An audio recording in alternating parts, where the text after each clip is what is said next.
ኪራ በጣም እጅግ በጣም ተናደደ። ጽናት ለምን ገጠር ሄደች በሚል ተናደደ ማለት ነው። ለምን ተናደደ ማለት አሁን አንድ ሰው አሰሪ ነው። ከዛ ሰራተኛው ገጠር ሄደች ምን ያናደደዋል? እና ኪራ የተናደደበትን ምክንያት እና ደግሞ ሰኒዬ በጣም ነው የምታሳዝነው። ሰኒዬ እንግዲህ በጣም ዛሬ በተለይ ተናግራለች እና ኪብሮም ይመጣል ማለት ነው። አንዳንድ ነገሮችን ይዤላችሁ መጥቻለሁ። እነሱ ምንድን ናቸው? ኪብሮም ይመጣል፣ ኪራ ደግሞ ወደ ገጠር ይሄዳል ማለት ነው። የዓለምዬ ጉዳይም ያበቃለት ይመስላል። ሰላም ሰላም ውዶችዬ፣ እንዴት ናችሁ? ሰላማችሁ ይብዛበት ያላችሁበት። ይህንን ቪዲዮ ውስጥ ጀምሮ በላይክ ጀምሮ ማለት ነው። ዛሬ ይዤላችሁ ወደ መጣኋቸው አንዳንድ ነገሮች እናልፋለን። እስከ ቪዲዮ ፍጻሜ ድረስ እንድታዩ እጋብዛችኋለሁ ማለት ነው። ሶሪ እንግዲህ ጽናት ድራማ ሁላችንም በጉጉት የምንጠብቀው ደስ የሚል ድራማ ነው። ዛሬ ጽዬ ወደ ገጠር ሄዳለች ማለት ነው። ጽዬ ወደ ገጠር ለምንድን ነው የሄደችው ስንል በቅድሚያ ጽዬ ወደ ገጠር የሄደችው እንግዲህ እንዲያስታውስ ነው። ማለትም ከዛ ከመኪና አደጋው በኋላ ኪራ ምንም ነገር እያስታወሰ አይደለም፣ ሁላችንም እንደምናውቀው። በዚህ ደግሞ ጽናት በጣም እየተጎዳች ትገኛለች። በጣም እየተጎዳች ማለት ነው። በመሰረቱ እሱ ራሱ እየተጎዳ ይመስላል። ምክንያቱም ይሁን የገባው ነገር አለ አስታውሶ ሳይሆን አሁን ባለችው በጥሩ ጊዜ እንኳን ጽናት የምትወደድ ልጅ ናት፣ የምትፈቀር ልጅ ናት። ስለዚህ የገባው ነገር አለ ማለትም በቃ ከሷ መራቅ እንደሌለበት አይነት ነገር ይሰማዋል። ነገር ግን ደግሞ አይ ያሰሪና የሰራተኛ ነገር አድርግ እንጂ ኪራ እያለ ራሱን በራሱ ይነግረዋል ማለት ነው እንጂ እንደ ድሮ ያው እንግዲህ ኪራ ብዙ ነገሮችን ማስታወስ ባይችልም ጽን ደግሞ አስታውሶ የበፊት ሚስቴ ናት ብሎ ሳይሆን እንደ አዲስ ግን እያፈቀራት ይገኛል ማለት ነው። ለዚህም ነው ከሄደች በኋላ ማለትም ልትሄድ ደወለችለት። ደውላ ኪራዬ ይቅርታ ወደ ገጠር ልሄድ ነበረ ስትለው ተናዷል። ግን ምን አገባኝ ሂጃ ምናምን ብሎ ተቆጣ። ከዛ ናሆማ ሲመጣ ጭራሽ ማንንም መናገር አልፈለገም። ጭራሽ በስተመጨረሻ የሌለችበት ቤት አልሄድም፣ ጽናት የሌለችበት ቤት አልሄድም፣ ይልቁንም እሷ ወዳለችበት ውሰደኝ ብሎታል ማለት ነው ቅዱሴን። እና በመሀል ግን ከመሄዷ በፊት ጽናት ብዙ ነገር ነው የሆነው። ማለትም መሄድ ፈለገች። ከዛ ደግሞ በቃ 2-3 ሀሳብ የመጣባት ከዛ በዚህ ላይ ግን በጣም ትልቁን ስራ የሰራችው ሰኒዬ ናት ማለት ነው። ሰኒዬ እውነት ግን ማለት ልብሽ ምን ይነግርሻል? ብዙ ጊዜ ያው ልብን ማዳመጥ ይጠቅማል። አዎ ይጠቅማል። እና እንግዲህ ልቧን አዳምጣ ሄዳለች። እሷ አባባ ተቀብለዋታል። ማለትም ግን ከመድረሷ በፊት ደውላ ነበረ። ምንድነው ያለችው? እየመጣሁ ነው አባዬ ስትል እንዴ ልጄ በሰላም ነው የምትመጪው? ምን ሆነሽ ነው የምትመጪው ብለዋታል። እና ደንግጠዋል። እሷ ግን አይ ምንም አልተፈጠረም በቃ ልመጣ ነው ብላ እንደተናገረችውም ሄዳለች። እንግዲህ ዴቭ በእውነቱ ዴቭ በጣም ጥሩ ልጅ ሆኗል። አሁን ላይ በተለይ ጽን የሚለይ አልሆነም። በእርግጥ አዲስ አበባ ላይ አብሯት መሆኑ ይጎዳል። ምክንያቱም ካልን ደግሞ ኪራ በጣም ቀናተኛ ስለሆነ ማለት ነው። በጣም የሚገርመው ግን አሁን ምንድነው እያለ ያለው ያ ከእሷ ማይለያት ልጅ ጋር አብራ ሄዳ እንዳይሆን እንጂ ብሎ ጭራሽ አሁንም ቅናቱን እያስቀመጠ ይገኛል ኪራ እና ወደ ገጠርም ይሄዳል። በጣም የሚገርመው ነገር አባባ ይቀበሉታል። ግን አባባ ሲቀበሉት ልክ ባለፈውን እንደረሳ በደንብ ያውቃሉ እሳቸውም። እና ሰኒዬ በጣም ያሳዘነች ምንድነው እህቷ ጋር ተደዋውለው ከዛ ጠየቀቻት ማለት ነው። እህትሽ ግን እንዴት ናት? ደህና ናት ወይ? ልትመጣ ነው ወይስ ማለት ስትመጣስ እስከ ማለት እዚሁ ልትኖር ነው ወይስ እንዴት ነው ብላ ምሩ እየጠየቃት ነበረ። አይ መቀመጥ እንኳን የምትቀመጥ አይመስለኝም፣ ግን ትምጣ ብቻ እኔ አልለቃትም አልሰዳትም በማለት ተናግራለች እሷ። እና እንግዲህ እሷም እንደዛ ተናግራለች።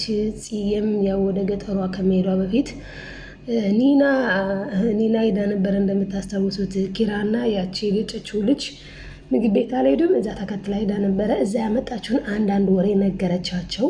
ከዛ እሱን ስትነግራቸው ነው እነሱም አይ በቃ እሺ እንግዲያውስ ጽናትም ወደ ገጠር ልትሄድ ነው፣ ምክንያቱም ደግሞ ኪራ እንዲያስታውስ ስትባል እንዴት ነው እሱ የሚመጣው ማለት እንዴት አድርገሽ ልትወስጂው ነው ነበር ያለችው መጀመሪያ። አይ እንግዲህ እሱ ያንቺ ስራ ነው ተብላለች። እሷም ስራዋን በሚገባ እየሰራች ትገኛለች። እሱ ምንድነው ውሃ ስትባል ቡና፣ ምግብ ስትባል መጠጥ እየወሰደች በጣም ቁም ስቅሎን ነው ያበላችሁ።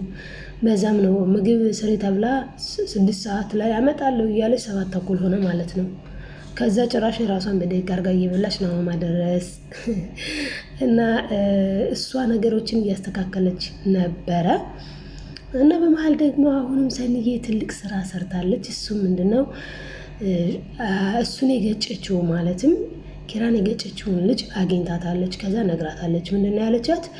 ኪራ ባለ ትዳር ነው፣ ስለዚህ ከሱ ራቂ፣ ከሱ አትቅረቢ ብላ በጣም ነው ተቆጥታ የነገረቻት። እውነቷንም ነው፣ ከሱ መራቅ ነው ያለባት።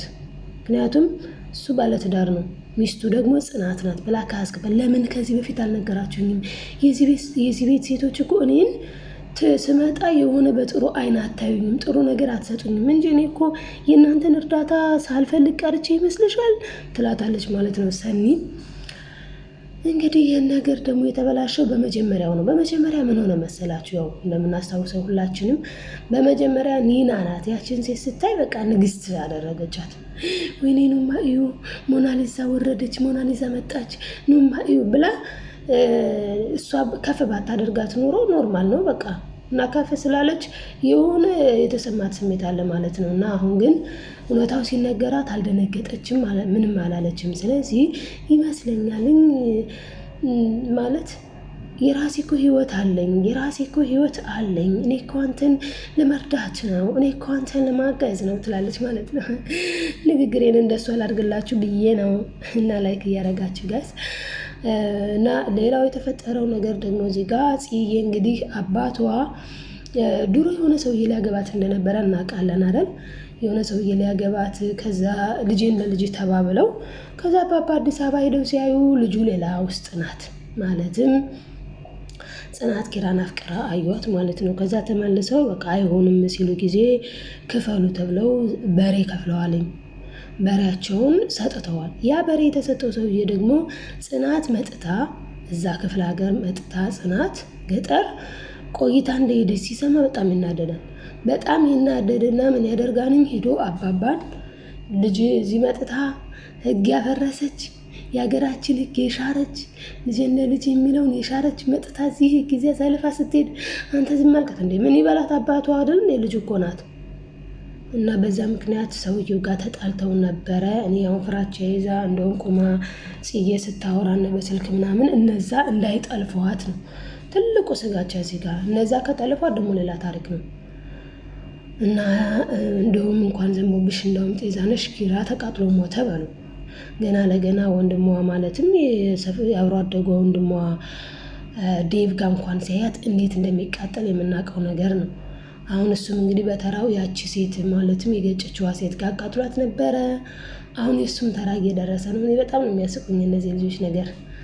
እና ሌላው በጣም የሚያሳዝነው ነገር ሌላው ደግሞ ምንድነው ምሩዬ ወደ ሰኒ ቤት ሄዳ ሰኒ ጋር ተገናኝተው ያወሩ እየተጫወቱ ገና ከመግባታቸው ጋማ ደውሎ አለምዬ ቤት እየጠበቀች ነው አላት ማለት ነው። እና እች አለምዬ ግን ከሰፈርሽ የቀጠረችው ውሻ አለ እንዴ አለች ማለት ነው። ሰኒ እውነቷን ነው፣ ግን በቃ እግር አይታ ነው መጥቼ ያለው የምትለው። በጣም የምትገርም ሴት ናት አለምዬ እየሰራች ያለችው ነገር በጣም ከባድ ነገር ነው። ማለትም በቃ አስቡት እንግዲህ ልጃችሁ ወልዶ ከዛ ማለት እሱ አምኖበት ልጃችሁ ሊወልድ ነፍሰ ጡር ሆና ሚስቱ እሱ አምኖበት ባልና ሚስት ተማምነው ጣልቃ ሲገባ ወላጅ ማለት ነው። በእርግጥ ብዙ ወላጅ አለ በዚህ አጋጣሚ እንደዚህ የሚገባ፣ ግን ልክ ነው ልክ አይደለም ብለን ስንመለከት በእውነቱ ልክ አይደለም። ምክንያቱም ህይወቱን እየኖሩት ያሉት እነሱ ናቸው። ከተጠራጠረኩ ማስመርመር የሚገባው እሱ ራሱ ነው፣ ሌላ ሰው አይደለም። ስለዚህ አለምዬ እየሄደችበት ያለችው ነገር ቤተሰብ የሚያርቅ እንጂ ቤተሰብ የሚያስመሰረት አይደለም። ለዚህም ነው ምን ብላለች ምሩ፣ እስከ መቼም ይሁን አልተውሽም፣ ከአንቺ በላይ የማደርገው ነገር የለኝም ብለህ ቃል ግባል ብላ ቃል ያስገባቸው ማለት ነው። እሱን ቃል ገብቶላታል። ማለትም ከእሷ የሚበልጥበት ምንም ነገር እንደሌለ። በእርግጥ ውሳኔው ከባድ ነው። ቤተሰብ አለ፣ ብዙ ነገር አለ። ሆኖም ግን ደግሞ ከትዳር ጋር የሚበልጥ ነገር የለም። ወይ ፍቅር ከሁሉ ይበልጣል። መፈቃቀር ከሁሉ በላይ ነው። ስለዛ ፍቅር ከሁሉ ስለሚበልጥ እሱም ደግሞ እንግዲህ ያስቀደመው ፍቅሩን ነው ማለት ነው። ፍቅሩን ምሩዬን አስቀድሟል። ወይ ምሩዬ የሚገባት ልጅ ናት። ምሩ በጣም ጸባይተኛ፣ በጣም ደስ የምትል፣ በጣም ጥሩ ነገም እንግዲህ ወልዳ ጥሩ እናት የምትሆን ልጅ ነች። ስለዛ ጥሩ ነው፣ ጥሩ ውሳኔ ነው የወሰነው ማለት ነው እና እሱም ውሳኔውን መወሰን ብቻ ሳይሆን ለእሷ ቃል ገብቶላታል። መቼም ቢሆን ምንም አላደርግሽም ብሎ ማለት ነው። ምንም እንኳን የዛሬ ቃል ይወሰናል ወይስ ይታጠፋል የሚለውን ለእሱ ብንተውለት መልካም ነው። እና ምሩ እየተጠይቃታለች ሰኒን እና ምን አለችሽ ትላታለች። አይ እኔ እኮ አገኘኋትኝና ሁለቱ ባልና ሚስት ናቸው። በባልና በሚስት በቤተሰብ ዙሪያ ደግሞ በቤተሰብ አትግቢ ብዬ ተናገርኳት ትላታለች። ማንን የተናገረቻት? እቺ ኪራን የመታችው ማለት ነው። ኪራን የመታችው ልጅ በጣም እኮ ሙጭጭ ያለች አለቅም ያለች ነው የምትመስለው። እና እንደው ኪራን ያየ ሰው ሁላ አይኑን ነው የሚጥልበት ብለው ፈርተው ነው እነሱም እሷም። በእርግጥ ሰው በልምድ ፍቅር ይመጣል። በነገራችን ላይ 2 3 4 5 እንደዚህ ምናምን ምግብ መገባበዝ እንደዛ ነገር ካለ ከባድ ነው። ፍቅር በልምድም ስለሚመጣ ማለት ነው። እና ለዛ ነው ምሩ እየተናገረቻት። ስለዛ ሰኒዬ ተናገረቻት። ምሩ ደግሞ ሰኒን ጠየቀቻት። ማለት ምን አለች ግን? ጓደኛ ያለውን ሚስት አለዋል ስትላት ባለትዳር ነው፣ በትዳር መካከል አትግቢ ነው ያልኳት አስረግጬ። ከዚህ በኋላ ትርቃለች፣ አይኗንም ታነሳለች ብዬ አስባለሁ አለች ማለት ነው። እውነት ነው። አንዳንድ ጊዜ ሲነገረን ቢመረንም ይዋጥልን። አዎ ሲጀመር እኮ ኪራ ፊትም ያው ማለት በፂ ስለቀና እንጂ ብዙ ፊት አልሰጣትም። ማለትም ኪራ አልሄድም ብሏት ነበር ሁላ ምግብ ቤት እኮ አልሄድም አልፈልግም ብሎም ብሏት ነበረ። ከዛ የሄደውና በደንብ እሺ በቃ ነይ እንሂድ፣ እንደውም ነይ እንሂድ እያለው ምን አይቶ ነው? ፂን እጇን ይዟት ነበር ዴቭ እያበረታታት። ከዛ ያንን ሲያይ የሌላ ሪሌሽን መስሎት ተናዶ ለማስቀናት ነው እንጂ ፈልጎ እሷ ጋር ጥሩ ጊዜ ማሳለፍ ፈልጎ ወዷት ምናምን አይደለም። ጭራሽ አይወዳትም። እና ይህንንም ደግሞ እሷም ለቅዱሴ ነግረዋለች። ግን ቅዱሴ ግን አስተያየቱ ብቻ እስቲ እየቆየን የምናወራበት ይሆናል ማለት ነው። ስለ ልጅቷ መኪናውን ልትሰብረው ነበረ ባይዘው ጋጭ ጓ እያደረገች። ከዛ ምን ብሏታል ቅዱሴ? በእንግዲህ እንደለመድሽው ሄደሽ የራስሽን መኪና ስበሬ እንደ ምን አስባ ነው እቺ ብሎ እሱም ተናግሮ ማለት በቃ ደብሮታል ማለት ነው። እውነት ነው። ሌላው ደግሞ በጣም የሚያስቀኝ ልጅ ናቲ ነው። ናቲና ኒና በጣም ነው ደስ የሚሉት። እና ማክሮባት ላሳይ ብላ ስትቀረባበት እንግዲህ እግሯን በሶፋ ተመተታ እግሯን እያሸላት ትገኛለች ማለት ነው። ዋይ አይ ትላለች አይሰንዬ። እና ራሱን መትቶ ራሱ ጅራፍ ራሱን መትቶ ራሱ ጮሃል ይባላል። እንግዲህ ይህንን ይመስላል እንጀላችሁ የመጣሁት ቪዲዮ። በቀጣይ በጥሩ ቪዲዮ እመጣለሁ። ለድምፄ ጥራት በጣም ይቅርታ፣ ጉንፋን ቤት ይዞኝ ነው ውዶችዬ። እንኳን ዘንቦብሽ እንዳውም ጤዛ ነሽ፣ እንዳውም ጉረን ያለ ነው ድምፁ ሲጨመር ደግሞ ብሏል ማለት ነው። እና አቶ እንዳትሉ አደራ። ይህ አብሬያቸው የነበርኩት ህይወት ነኝ ማለት ነው ውዶችዬ። በቀጣይ ቪዲዮ እስክንገናኝ በያላችሁበት ሰላማችሁ ይብዛ። ደህና ቆዩልኝ። ባይ ባይ።